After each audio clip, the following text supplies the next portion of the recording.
Olá a todos, sejam muito bem-vindos e hoje nós vamos começar o nosso primeiro capítulo do curso, onde nós falaremos sobre métricas de qualidade para regressões. Nós vamos fazer primeiramente, nessa primeira aula, nós vamos fazer uma introdução a regressões, lembrando do assunto do que vocês já viram em outros momentos do curso. E posteriormente nós vamos fazer 3 aulas estudando métricas de regressão. Nós vamos estudar o erro médio absoluto, o erro médio quadrático, o erro mediano absoluto e o coeficiente de determinação. Nessa primeira aula, então, a gente vai fazer uma lembrança sobre regressões. Nós vamos lembrar um pouco qual é a ideia por trás delas e pensar que elas são, principalmente, antes de mais nada, uma forma de você medir a relação entre variáveis. Regressão, por exemplo, é uma forma de você entender se algo que você está medindo, se uma métrica que você está medindo impacta na outra. É uma forma de você entender se eu alterar o valor de A, eu mudo o valor de B. Então, nesse primeiro momento, a gente vai relembrar mais ou menos o que são regressões, qual é a ideia por trás delas e em que tipo de situação é conveniente, é bom a gente usá-las. E lembrando que regressões são um assunto extenso, são um assunto fortemente estatístico que vai longe. O nosso foco no curso é falar mais do essencial acerca de regressões, da ideia principal por trás delas e do que elas são para nós em aprendizado de máquina.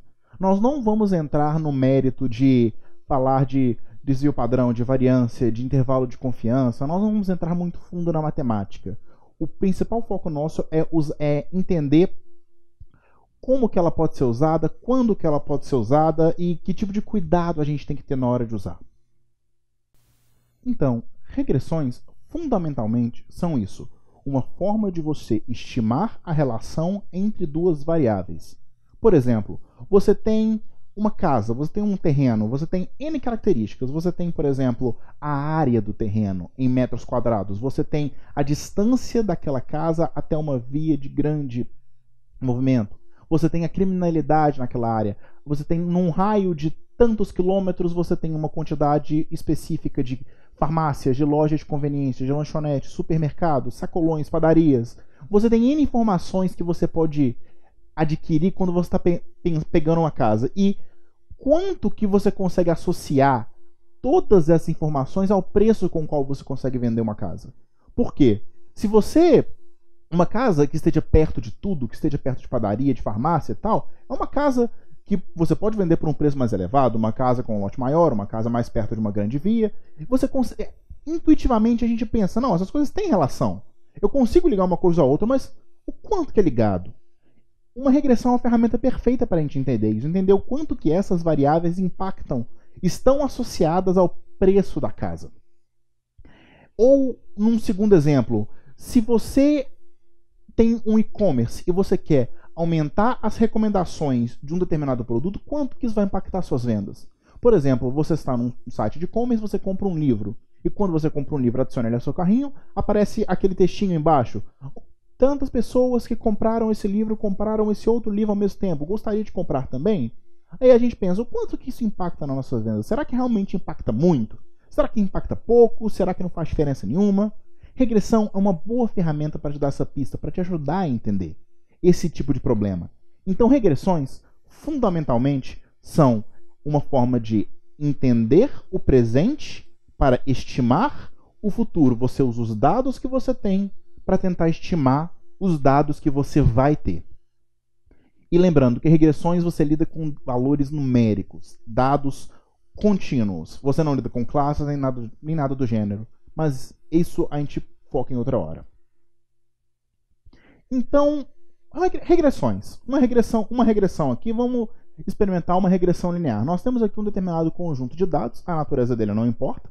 E eu pergunto a vocês, se eu quisesse usar uma reta para representar esses dados, eu quero uma reta que represente mais ou menos o que esses dados são.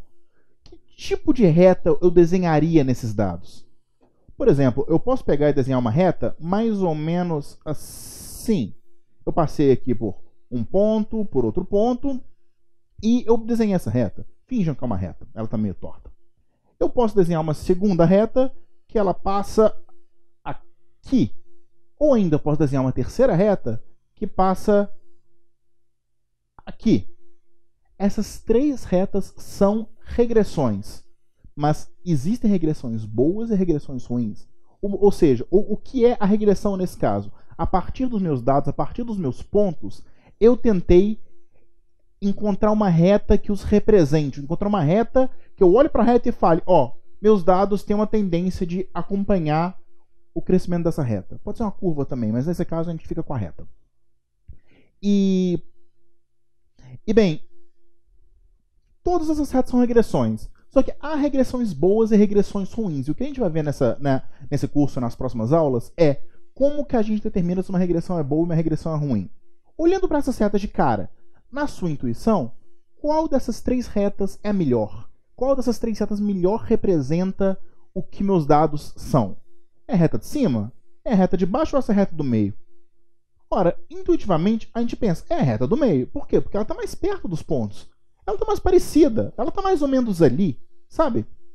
Então, a gente tem uma intuição de que a reta que está mais perto dos pontos, ela é a melhor reta para representar os meus dados. E é isso mesmo? Sim, é isso mesmo. Quando você traça uma regressão para tentar encaixá-la nos seus pontos, você pode imaginar que seus pontos são como ímãs e que você, colocando a sua reta, você tem que equilibrar a reta no meio de todos esses ímãs. Sabe, a reta ela tem que ficar, ao mesmo tempo, ela não pode ficar muito longe desse ponto, nem muito longe desse, nem de nenhum outro ponto. Então, uma regressão é isso. Você traça a reta a uma distância mais ou menos, falando grosso modo, mais ou menos perto dos seus pontos, e cada ponto vai estar a uma distância x da reta. Vai estar a uma distância que nós chamamos de erro. Porque a reta, obviamente, não é perfeita porque os pontos não formam uma linha reta. Então, esse erro é a distância que o ponto está da regressão que eu fiz. Toda regressão vai ter um erro. E muitas vezes o nosso objetivo é minimizar esse erro. Mas minimizar esse erro, determinar qual é o erro que a gente vai medir, não é tão simples quanto parece. Então, uma regressão, em último caso, é isso. Eu estou falando de regressões lineares, porque é uma forma mais simples de explicar, mas as regressões podem ser curvas também, como esse exemplo mostra muito bem. E um detalhe importante, uma lembrança de um assunto que vocês já viram. Uma regressão, você nunca deve procurar que ela seja perfeita, que ela se encaixe perfeitamente nos seus pontos. Porque uma regressão, você não precisa fazer uma regressão reta ou uma curva simples. A regressão pode ser o que você quiser. Você pode ficar tentado a falar, nossa, não, eu vou fazer uma regressão, então, que passe por todos os meus pontos perfeitamente. Eu vou fazer uma regressão assim que, ela vai encaixar perfeito, mas a gente não quer isso, porque isso ocasiona o overfitting. Um assunto no qual nós vamos voltar depois. O overfitting que é, quando você está fazendo uma regressão, você está usando os dados do presente para estimar o futuro. Se você faz uma reta que se encaixa perfeitamente nos dados do presente, ela não necessariamente vai estimar o futuro, porque o futuro nunca é igual ao presente. Ele é similar ao presente. Então a gente quer uma reta, a gente quer uma curva que seja similar aos dados, não igual. Porque a chance de a gente obter uma regressão boa, que melhor represente o que vai acontecer, é melhor. Então, vamos pegar um exemplo do que seria uma regressão, de como montar uma regressão a partir dos dados, de que tipo de coisa essa utilidade tem. A gente tem aqui o primeiro exemplo, uma confecção de roupas. Uma pequena loja de uma pequena empresária ou de um pequeno empresário, faz uma confecção de roupas, eles contratam costureiros e costureiras e eles vendem 2, 3 coleções por ano. E uma confecção de roupas, ela tem tanto um conjunto de custos fixos, eles têm aluguel, luz e água, quanto custos variáveis, que é o custo para montar cada peça. É o custo do tecido, é o custo dos botões, é o custo da montagem de cada roupa. Então, é isso. Uma confecção de roupas que tem custos fixos e custos variáveis, e ela sempre tem um determinado de volume de vendas por coleção. Então, muito bem. Vamos ao nosso exemplo de confecção de roupas.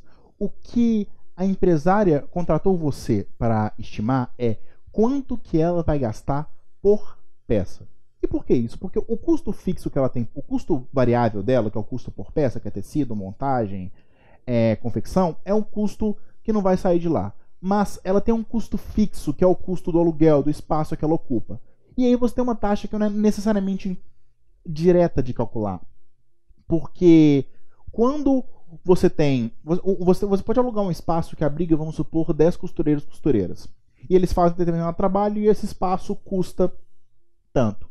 Então, se você consegue fabricar 1000 peças nesse espaço, o custo do seu espaço é diluído pelo custo da peça. Certo? Então o custo do espaço fica pequeno por peça. Agora, se você vai produzir 2000 peças, você precisa de um espaço maior. Um espaço maior significa um custo fixo maior e significa que você tem que colocar mais custo em cada peça sua. Então, o volume de peças que você produz, ele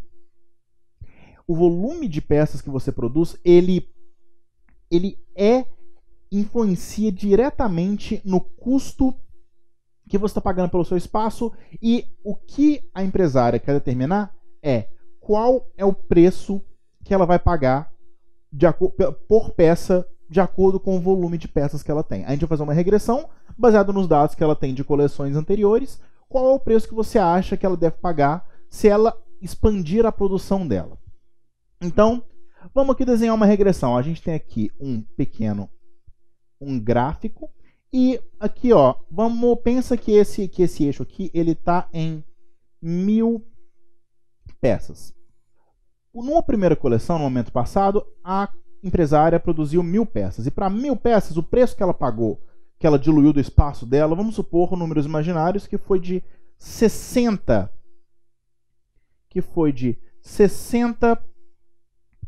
Reais por peça em 1000 peças. Foi o preço que ela teve que pagar pelo espaço dela, um valor alto.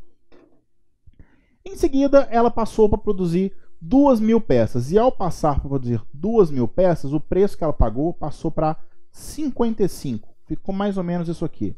No terceiro, quando na coleção seguinte ela produziu 3000 peças, o preço já passou para 48. Tivemos aqui uma queda. Certo? E quando ela passou em seguida, nas coleções seguintes, ela expandiu para 5000 peças, 8.000 peças e 12.000 peças. E os valores que ela pagou pelo espaço foram de 42,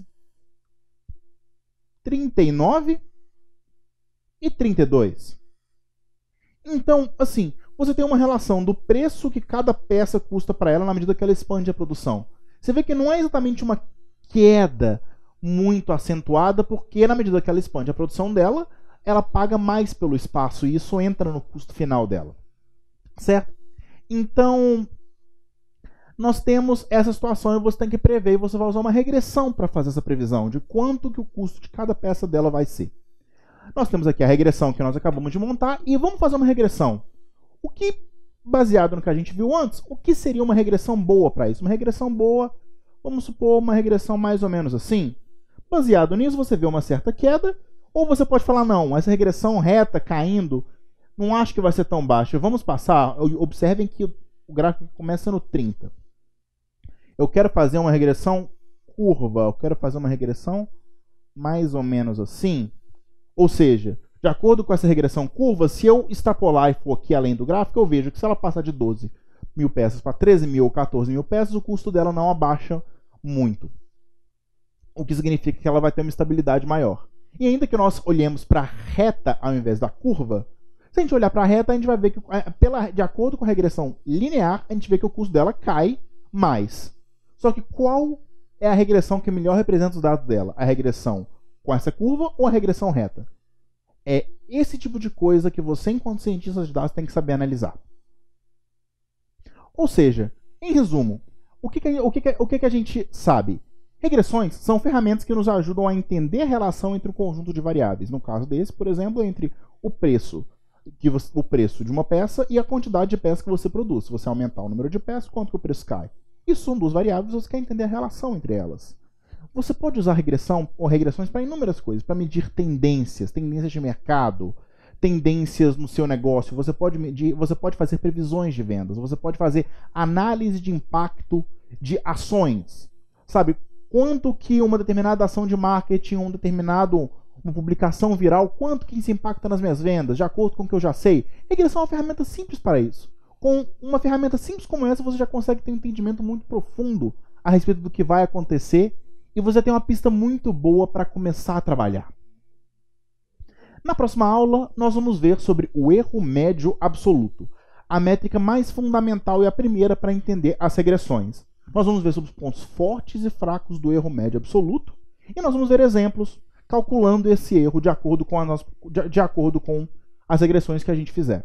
É o primeiro das quatro métricas de qualidade para regressão que nós vamos ver no curso.